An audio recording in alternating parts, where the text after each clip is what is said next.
Sometimes the people closest to us carry a quiet storm inside, a storm we don't see because it's wrapped in silence and subtle gestures. You might feel a distance growing, a coldness in their words, or a heaviness in the spaces between you. It's not always loud or obvious, but it weighs on you, slowly wearing down the trust and warmth you once took for granted. What you're sensing isn't just misunderstanding or fatigue. It might be something deeper, a silent tension that says, without saying, that they're no longer standing with you the way they once did. And facing that truth gently, without blame, is where real clarity begins. There's a kind of quiet pain that comes when someone close to you starts to feel like a stranger, or worse, like someone who resents your presence without saying it out loud. It's confusing because the signs are subtle. A glance that lingers too long, a tone that cuts sharper than it should, or moments when their attention feels like it's somewhere else entirely. You carry that weight silently, wondering if you're imagining things or if there's something real beneath the surface.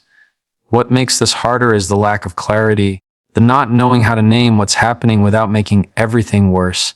This space between you can feel heavy, but stepping into it with calm and honest reflection is where we begin to find a way forward. There's something deeply unsettling about warmth turning into silence between two people who once felt close. It's a slow shift that often slips under our radar at first, small moments where laughter fades, conversations become shorter, and the ease you once shared feels like a memory slipping through your fingers.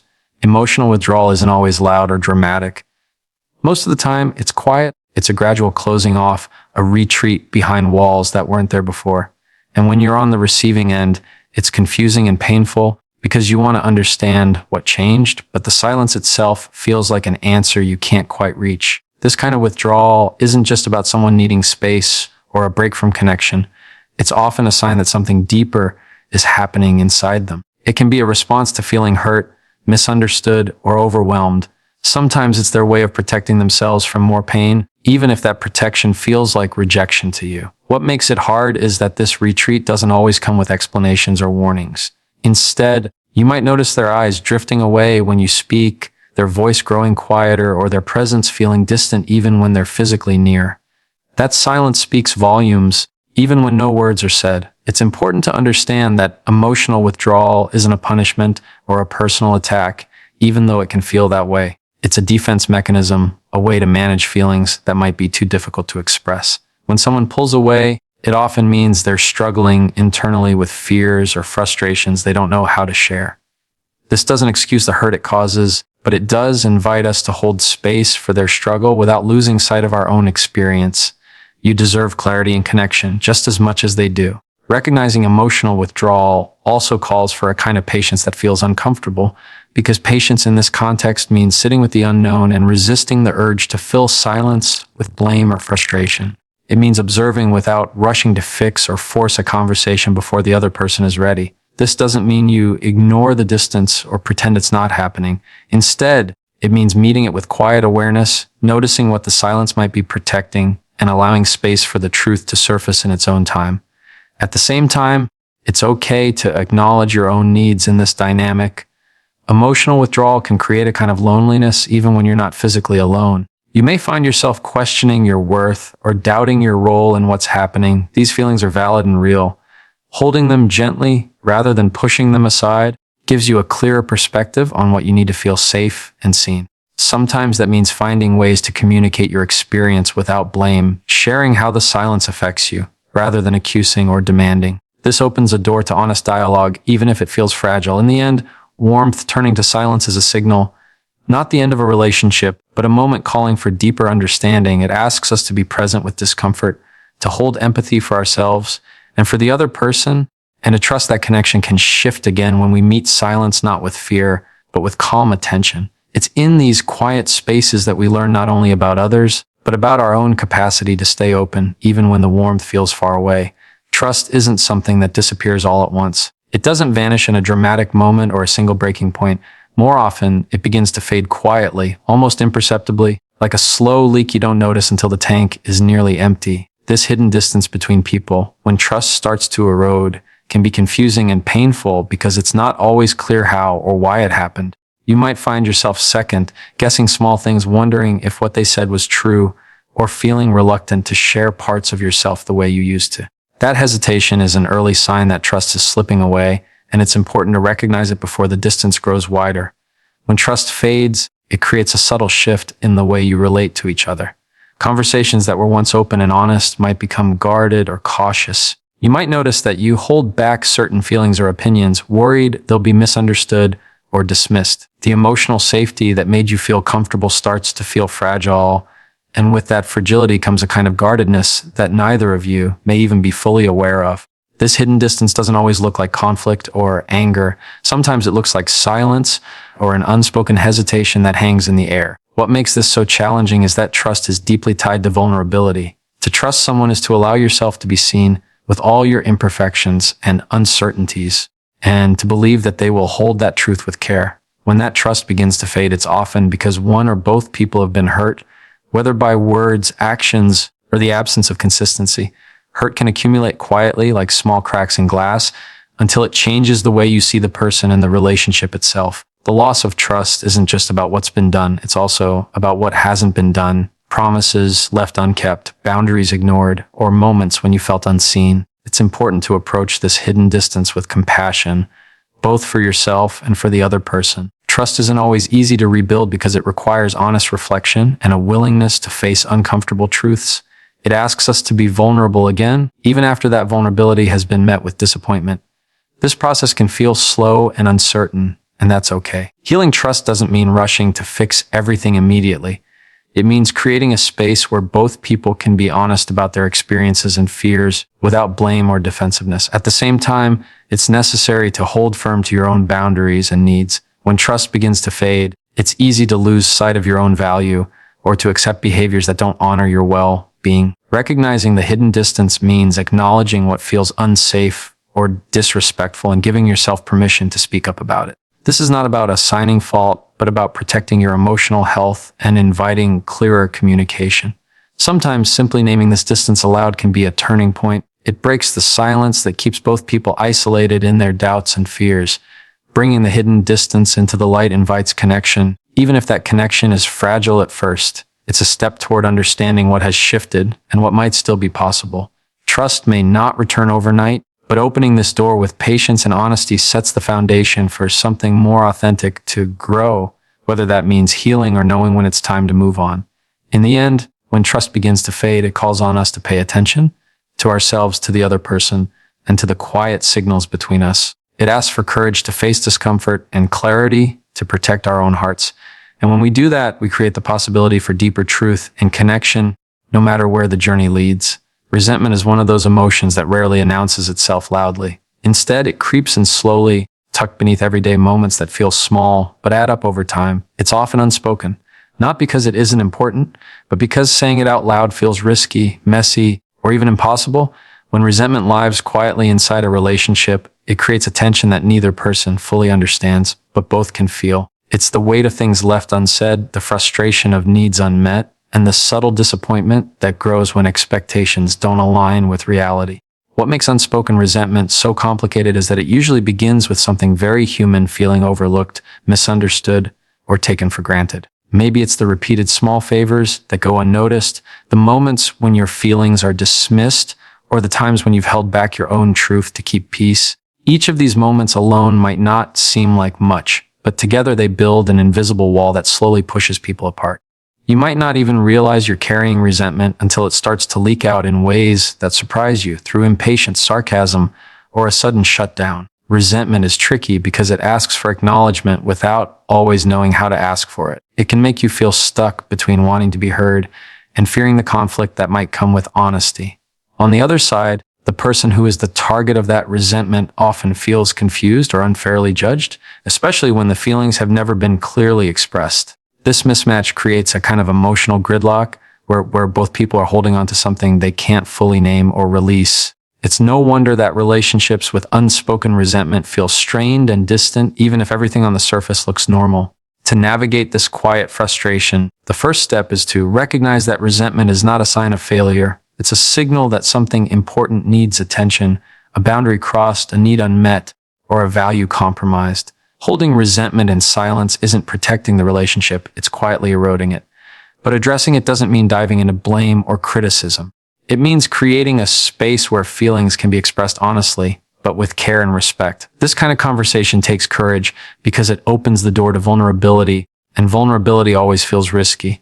Yet, it's also where healing begins. It's important to take responsibility for your own feelings in this process. Resentment often grows when we expect others to read our minds or anticipate our needs without clear communication. While it's natural to hope for understanding, it's also a form of self-care to articulate what you need before frustration turns into resentment. This doesn't mean demanding or accusing, but sharing your experience in a way that invites connection rather than division. Saying, "I feel unseen," when instead of "you never," changes the conversation entirely. At the same time, it's helpful to approach the other person with empathy. Recognize that they may not have intended to hurt or ignore you. People have their own struggles, blind spots, and ways of coping that don't always match up with your needs. This doesn't excuse harmful behavior, but it can soften the space for honest dialogue. Listening as much as speaking creates room for both sides to feel heard, and it breaks the cycle where resentment grows in silence.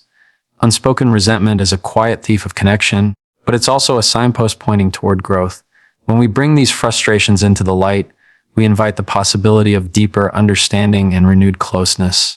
It won't always be easy or comfortable, but it's a necessary step to keep relationships alive in their truest form, rooted in honesty, respect, and a willingness to face what's hard. And in that space, something better can begin. There's a heaviness that comes when someone you care about begins to withdraw, not just physically, but emotionally. This isn't just needing space or time to process. It's something more profound. It's emotional shutdown, a place where feelings are put away, conversations are met with silence, and connection feels like it's slipping through your fingers. The weight of avoidance is something you carry quietly because it's hard to name. You might feel shut out or like you're knocking on a door that won't open, and the harder you try, the more distant things become. This creates a kind of loneliness that can exist even when you're together, and it's one of the most confusing and painful experiences in a close relationship. Emotional shutdown often happens as a defense mechanism. When feelings become overwhelming, whether from fear, pain, or frustration, some people retreat inward as a way to protect themselves. It's not a refusal to care. Often, it's the opposite. It's a way to avoid further hurt by creating a space where emotions can't reach them. This kind of avoidance doesn't just happen overnight. It builds gradually, often in response to repeated stress, unmet needs, or unresolved conflicts. What makes it so hard is that the person shutting down might not even fully understand why they're doing it or how deeply it's affecting the relationship. From the outside, emotional shutdown can look like coldness or disinterest, but inside it's often a place of vulnerability and fear. It's a quiet signal that something is broken or at least unsettled beneath the surface. When you're on the receiving end, it's easy to feel rejected or abandoned. You want to reach in to fix what's wrong, but the walls feel solid and impenetrable. This creates a painful cycle where your attempts to connect are met with silence, which in turn makes you pull back, and the distance grows even more. The weight of this avoidance is a burden shared silently between two people who both want connection, but don't know how to get there. Facing emotional shutdown requires a different kind of courage, one that starts with patience and presence. It means resisting the urge to push harder or demand answers, and instead offering steady, non-judgmental space for the other person to feel safe. It's about showing up without expectations and letting them know you're there, even when they're not ready to respond. This doesn't guarantee immediate change, but it plants a seed of trust that can grow over time. Sometimes the most powerful thing you can do is simply stay present when everything inside you wants to pull away. At the same time, it's important to recognize your own limits. Carrying the weight of someone else's avoidance can be exhausting and lonely. Your feelings matter, and you deserve to be seen and heard as well. Setting boundaries doesn't mean giving up. It means protecting your well-being while holding space for healing. This might look like gently expressing how their withdrawal affects you or seeking support outside the relationship to help you stay grounded. Remember, connection is a two-way street, and both people need to participate for it to thrive. Emotional shutdown is a signal, not a sentence. It calls for awareness, compassion, and a willingness to face discomfort without turning away. It's a reminder that beneath silence and avoidance, there is often pain waiting to be acknowledged and healed. When you can hold that truth with calm understanding, both for yourself and the other person, you create a foundation where connection can begin to soften again. It's not easy, but it's where real relationship work starts, in the willingness to stay present through the weight of avoidance, trusting that vulnerability will find its way back. Sometimes the most damaging words in a relationship aren't the ones spoken out loud with anger or accusation, but the ones that cut quietly beneath the surface. Comments wrapped in sarcasm, offhand remarks, or even the tone behind what's said. These are the words that don't scream, but instead whisper their way into the cracks of your confidence, slowly eroding your sense of safety and worth. They're the subtle jabs, the backhanded compliments, or the dismissive responses that feel like a small sting at the moment, but accumulate over time into a wound that's hard to see, let alone heal. When words cut without really saying what they mean, they create confusion and pain that is difficult to name, especially because the speaker might not even realize the harm they're causing. This kind of communication often hides behind defensiveness or unresolved frustration. Sometimes people use these indirect words because they don't know how to express their feelings honestly or because they're afraid of confrontation. Other times, it's a way to assert control or distance without having to fully engage with the complexity of what's going on inside them. Whatever the reason, the effect is the same, a subtle undermining of trust and connection that leaves the other person feeling unseen, misunderstood, or even invisible. These words build walls between people rather than bridges. What makes these cuts so hard to deal with is that they're often easy to dismiss or explain away. You might tell yourself, they didn't mean it like that, or I'm just being too sensitive. But sensitivity here is a form of awareness, a signal from your emotional system telling you that something feels off. When your feelings are brushed aside or minimized, it adds another layer to the wound. Over time, you might find yourself walking on eggshells, second-guessing what you say or do to avoid triggering these quiet jabs. This creates a dynamic where honest communication shrinks and distance grows all under the radar. Recognizing that words can cut without being direct is a key step in understanding relationship pain. It's not just about the content of what's said, but the energy behind it, the tone, the timing, the intention, and sometimes the absence of care. These nuances carry emotional weight, and when they're negative or dismissive, they chip away at the foundation of respect and safety. It's important to honor your feelings when you notice these subtle wounds because they reflect your need for kindness, validation, and clarity. Navigating this requires a delicate balance of self-awareness and courage. It means learning to name what you're experiencing without blaming the other person in a way that shuts down dialogue. You might say something like, "When you say things that feel dismissive, it makes me feel small," instead of accusing or attacking. This opens a path for conversation that invites understanding rather than defensiveness. At the same time, it asks the other person to slow down, listen, and reflect on how their words land, even when they're not intending harm. It also calls for patience, both with yourself and with the other person. Changing patterns of communication doesn't happen overnight. It takes time to build new habits of expressing frustration or disappointment with honesty and care, rather than allowing those feelings to manifest as cutting remarks. Sometimes it means seeking support or guidance to break old cycles and learn healthier ways of relating. Words that cut without saying a thing reveal the hidden dynamics beneath surface interactions. They point to unmet needs, unresolved emotions, and the human struggle to be seen and heard without judgment. When you bring attention to these quiet wounds with compassion and clarity, you create space for healing. It's in this space between honest expression and gentle listening that relationships can move toward deeper trust and connection. And that kind of growth, though slow and sometimes uncomfortable, is worth the effort. There's a kind of silence in relationships that speaks louder than any words ever could, the pause that stretches between two people when something important is left unsaid. This pause isn't empty, it's full of meaning, tension, and emotion, even if it doesn't come with a clear explanation. It's the quiet moment after a question goes unanswered, the stillness when a conversation stalls, or the space where you both know something has shifted, but neither one dares to name it. This pause can feel heavy, confusing, and even painful because it forces you to sit with uncertainty. You want clarity, you want connection, but instead, you're met with an absence that feels like a wall between you. The weight of this pause often comes from fear of conflict, fear of rejection, or fear of causing more pain. Sometimes, one or both people hold back because they don't know how to express what they're feeling, or because they're protecting themselves from vulnerability. It might feel safer to stay quiet than to risk saying the wrong thing and making things worse. But in choosing silence, the distance grows and the emotional space between you expands. What's left unsaid starts to fill the room with its own kind of noise, a noise made of doubts, assumptions, and worries that swirl quietly but powerfully. This pause isn't just about the words that aren't spoken, it's about the meaning we assign to that silence. When someone stops responding or withdraws in the middle of a conversation, it can feel like a rejection or a dismissal. You might find yourself replaying the moment over and over, searching for clues or signs of what it means. That silence becomes a puzzle, one that's frustrating because the pieces don't come together easily. It's easy to fill that pause with your fears. They don't care. I'm not important. Or this is the beginning of the end. These thoughts, while understandable, often reflect our deepest insecurities rather than the full reality. The truth is, the pause can carry many meanings. Sometimes it's a needed space to process difficult emotions, to gather thoughts, or to simply catch a breath in a relationship that feels overwhelming. Other times, it's a sign of deeper disconnect that needs attention before it grows too large.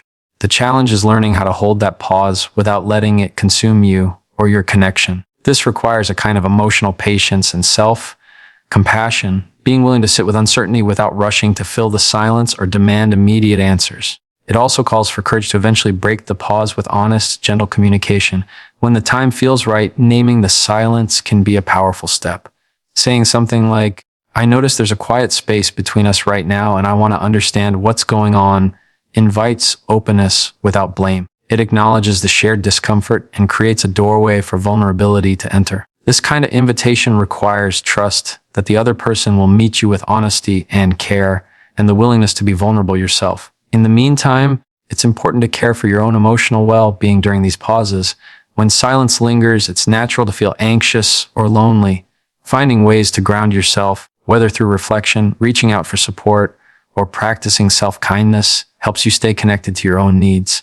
Remember that a pause, no matter how long or heavy, isn't a verdict on your worth or the value of the relationship. It's a moment in time, full of potential, waiting to be understood and embraced. The pause that speaks louder than words is not a barrier, but a signpost. It invites us to slow down, listen deeply, not just to the silence, but to ourselves and the other person, and to respond with patience and compassion. When we do, that quiet space can become the beginning of something new, a more honest, grounded, and meaningful connection. There's a profound kind of loneliness that comes when someone is physically present but emotionally absent. You sit in the same room, share the same space, but somehow the connection you once felt feels like it's slipping away. It's not that they're gone, at least not in the obvious sense, but their mind, their attention, their heart seems somewhere else. This kind of presence that feels like absence is one of the quietest, yet heaviest experiences in a relationship. It can leave you feeling unseen, unheard, and deeply isolated, even when you're side by side. This emotional absence often grows out of things that go unspoken. Maybe it's unresolved conflict, growing frustrations, or just the daily weight of life that pulls people inward, away from each other. Sometimes it's a retreat, a way one person copes with stress or pain by shutting down rather than opening up. Other times, it's the gradual fading of connection that happens when the effort to stay present slowly slips away, replaced by distractions, avoidance, or emotional exhaustion. The result is the same, a feeling that the person who should be closest to you is somehow not fully there. What makes this so difficult is that the absence is wrapped in presence, making it confusing and hard to name. You might find yourself reaching out, trying to engage, but being met with distant eyes or distracted responses. You want to share, to connect, but the other person seems elsewhere, locked behind a barrier you can't see or break through. This can lead to a painful internal conversation where you question your own worth or wonder if you're imagining things. The emotional gap becomes a silent thief, stealing the sense of safety and closeness that relationships need to thrive. It's important to recognize that emotional absence is rarely about a lack of care. More often, it's a sign that something inside the other person is struggling, fear, pain, overwhelm, or even confusion about their own feelings. When someone withdraws emotionally, it's usually because they don't know how to show up differently or because they're protecting themselves from vulnerability. This doesn't make the pain any less real for you, but it offers a frame for understanding that the problem isn't always about you or the relationship itself, but about what's happening inside them. Facing this kind of absence requires patience and compassion, not just for the other person, but for yourself. It calls for honest self-reflection about what you need and deserve, as well as a gentle awareness of the other's limitations in the moment. It's okay to acknowledge the loneliness this creates and to express your feelings without blame. Saying something like, "I feel disconnected when you're here, but not really with me," opens a door for dialogue that invites rather than accuses. It's a way to bring the quiet struggle into the light where it can be addressed together. At the same time, it's vital to care for your own emotional well-being. Being present with someone who is emotionally distant can be draining, and setting boundaries around what you can accept protects your sense of self. This might mean seeking support outside the relationship or finding ways to nurture your own connection to joy and meaning. Remember, emotional presence isn't a gift you have to wait for indefinitely. It's a need that deserves respect. When presence feels like absence, it's a call to slow down and listen not just to what is spoken, but to what is missing. It asks us to hold space for complexity, pain, and silence while remaining open to the possibility of reconnection. This kind of presence is not just about being physically close, but about showing up fully with heart and attention. And when both people can find their way back to that, the distance begins to dissolve and the relationship can breathe again. There's a quiet shift that happens in relationships, so subtle that it often goes unnoticed at first. It's not marked by a dramatic fight or a sudden break, but by small changes in how you relate to one another. The jokes don't land quite the same, the shared plans feel less exciting, and the easy flow of conversation becomes a bit more forced. These subtle signs of growing disconnection can feel confusing because they don't come with clear explanations or obvious moments of hurt. Instead, they accumulate quietly, like a slow drift apart that catches you by surprise when you finally look back and realize how far you've grown from each other. Disconnection often begins in the spaces between interactions, the things left unsaid, the emotions unexpressed, or the moments when one person is physically present but emotionally checked out. Maybe you notice less curiosity about each other's day, fewer invitations to share or connect, or a general sense of going through the motions. Rather than truly engaging, it might feel like you're talking, but not really hearing each other. This kind of distance isn't always intentional. Often, it's a result of fatigue, unresolved tension, or the challenges of life that pull attention away from the relationship. What's important to understand is that disconnection isn't always a signal of failure. It's often a sign that something needs to be addressed before the gap widens. One of the hardest things about growing disconnection is the way it quietly undermines trust and safety. When communication becomes sparse or surface level, it leaves less room for vulnerability and honesty. Over time, this creates a cycle where both people hold back, either to avoid conflict or because they feel their needs won't be met. That withholding builds emotional distance, which makes it harder to reconnect. It's a slow process, but its effects are profound. Loneliness can settle in even within the same relationship, and feelings of isolation grow despite physical closeness. Recognizing these subtle signs requires a gentle kind of awareness, a willingness to notice what feels different without rushing to judgment or blame. It means paying attention to your own feelings as well as the shifts in your partner's behavior. Maybe you feel lingering sadness, a quiet frustration, or a growing hesitation to share your inner world. These feelings are important clues that the connection you once relied on is changing. Instead of pushing those feelings away or convincing yourself it's just a phase, inviting curiosity about what's really happening can open the door to deeper understanding. Addressing growing disconnection isn't about pointing fingers or assigning fault. It's about taking responsibility for your part in the relationship's health while also acknowledging that both people influence the dynamic. This calls for honest conversations, ones that don't come from a place of accusation, but from a genuine desire to reconnect. It might feel vulnerable or scary to bring up the distance, but naming it aloud breaks the silence that lets it grow unchecked. Sometimes simply saying, "I've been feeling a little distant from you lately," can open a path back toward each other. It's also crucial to remember that reconnecting takes time and patience. There's no quick fix or instant reset button.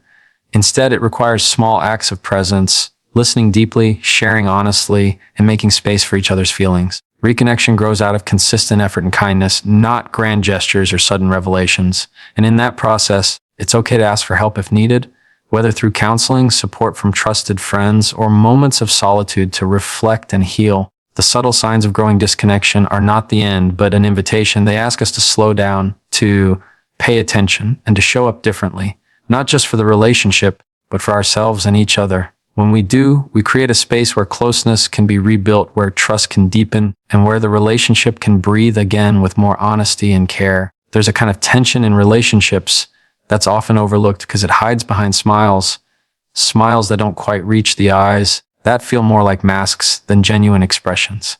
When someone close to you wears a forced smile, it's easy to let yourself believe everything is okay, especially if they don't say anything directly. But beneath that polite exterior can lie something far more complicated, a quiet, often unspoken dislike or resentment that hasn't been voiced. This masked dislike is one of the most painful dynamics in human connection because it mixes warmth with distance, affection with resistance, making it difficult to know where you truly stand. It's a paradox of closeness and separation that leaves you feeling confused, hurt, and unsure about how to move forward.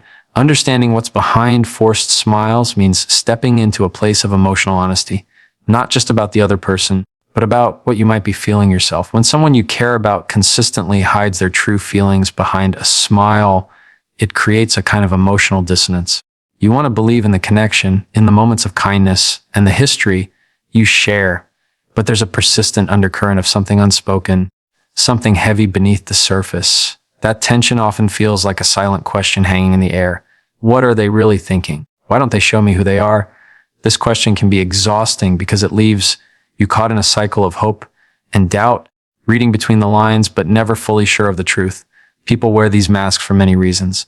Sometimes it's about maintaining peace, especially in situations where expressing true feelings might lead to conflict or rejection. There's a fear that being honest about dislike or frustration will break the relationship or cause irreversible damage. Other times, the mask is a way to protect themselves, to keep vulnerable feelings hidden from a world they don't feel safe enough to fully reveal. This is often tied to deeper experiences of pain or mistrust that go far beyond the current relationship. The forced smile becomes a kind of shield, a way to navigate complicated emotions without falling apart. It's a survival mechanism, not a choice made lightly. For the person on the receiving end, this masked dislike can feel like a slow unraveling of trust. You may notice subtle signs, avoided eye contact, clipped responses, a lack of genuine warmth that don't match the friendly smile. It's easy to dismiss these signs at first, telling yourself that you're reading too much into things or that they're just having a bad day.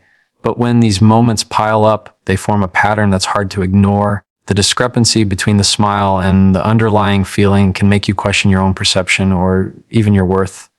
You might wonder if you're the cause or if you're somehow missing something fundamental about the relationship.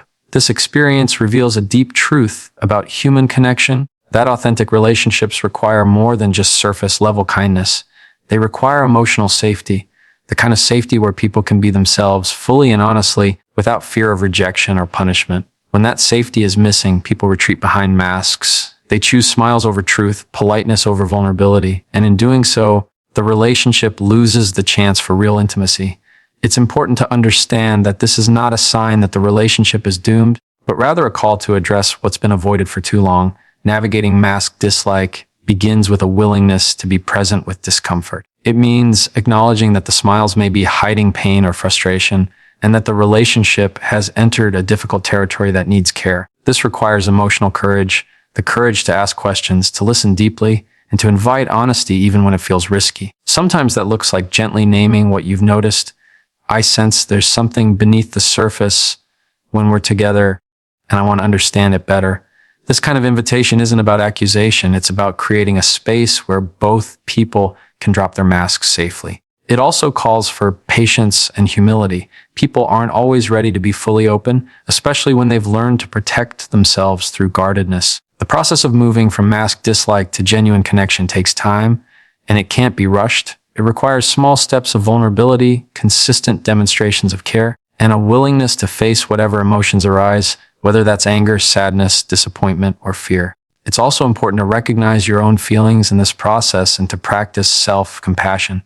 Being with someone who masks their dislike is emotionally taxing, and you need to protect your own well-being while holding space for the other. Sometimes, this process reveals that the relationship has reached a point where boundaries need to be set or distance needs to be created. That can be painful to accept, but it's also an act of respect for yourself and for the other person. Not every relationship can or should be salvaged, especially if mass dislike turns into ongoing harm or disrespect. Setting boundaries is about protecting your dignity and creating space for healthier connections to grow. But when both people are willing to face what's behind the forced smiles, something profound can happen. Masks can be removed and real faces can be seen. What starts as a fragile honesty can grow into deeper understanding, renewed trust, and a connection that feels more authentic and alive. It's not easy work. It requires vulnerability, courage, and patience, but it's the foundation for relationships that don't just survive but thrive. And in that space, You find a kind of peace that comes from being truly known and accepted, not just smiled at. Behind forced smiles lies the opportunity for real emotional presence. It invites us to slow down, listen carefully, and hold each other with both empathy and honesty. When we can do that, we create relationships where smiles are no longer masks, but genuine reflections of connection and care. There's a moment in many relationships when communication, once natural and flowing, suddenly feels like it's breaking apart. It's not always marked by a loud argument or an obvious fight. Sometimes it's quieter, a withdrawal, a shutdown, a shift in the way words come or don't come at all. This breakdown in communication often feels like the moment when walls go up between two people. These walls aren't physical, but they feel just as real, barriers that keep understanding, empathy, and connection from passing through. When communication breaks and walls go up, it's one of the most painful experiences you can face because it interrupts the flow of intimacy and trust, leaving both people isolated even when they're together. What happens before the walls go up is often a buildup of unmet needs, misunderstandings, and unspoken feelings. Small disappointments or frustrations that aren't addressed begin to pile up quietly beneath the surface. Maybe one person feels unheard, while the other feels attacked or misunderstood. Over time, the safe space where honest conversation could happen starts to feel risky or even dangerous. Words that once brought closeness now seem to create distance, so people begin to hold back or defend themselves. This holding back becomes a protective measure, a way to avoid further pain or conflict. But the protection comes at a cost. It builds barriers that block the very connection both people want but can no longer reach. These walls show up in different ways. Sometimes it's silence that fills the space, a refusal or inability to engage. Other times, it's conversations that become fragmented and superficial where real feelings are avoided.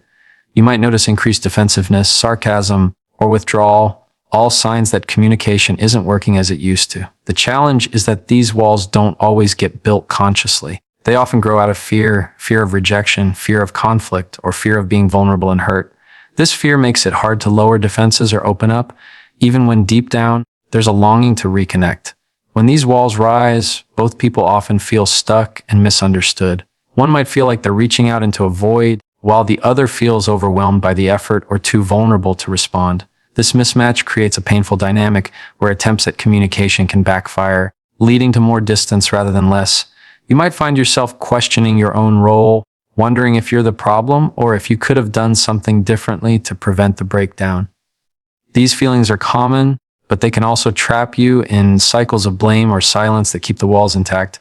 Understanding that these walls exist is the first step in breaking them down. It requires a willingness to face discomfort and uncertainty with honesty. This means acknowledging not only the breakdown in communication, but also the emotions beneath it: hurt, fear, frustration, and loneliness. Naming these feelings aloud in a calm and non-accusatory way creates space for connection. For example, saying something like, "I feel distant from you lately, and it's painful because I want to understand and be understood," invites vulnerability without blame. It shows a desire to rebuild rather than tear down. Breaking down walls also means creating a new kind of dialogue, one rooted in listening as much as speaking. Often, when communication breaks down, the focus shifts to convincing the other person or defending oneself.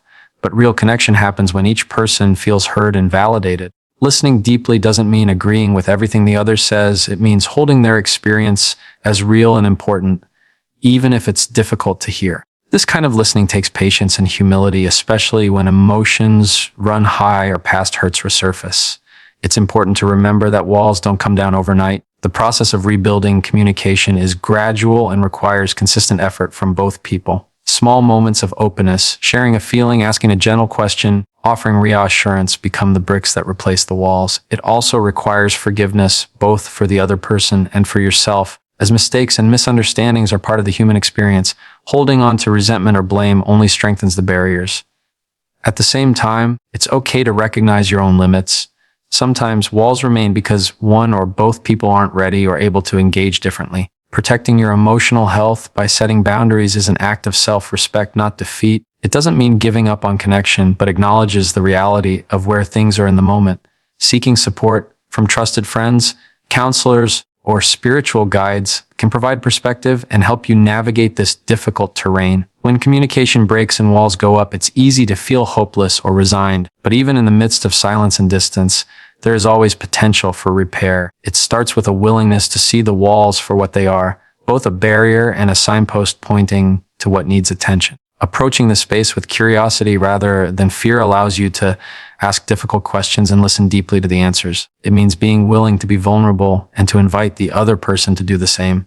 In those moments when the walls begin to soften, you may find a new kind of connection emerging, one that isn't perfect but is real and grounded. It's a connection built not just on the words shared, but on the willingness to be present to the challenges, to stay open even when it's hard, and to trust that intimacy can grow again. The process of breaking down walls in communication is one of the most courageous acts in any relationship because it demands honesty, empathy, and above all, a belief that connection is worth the effort. This journey isn't easy.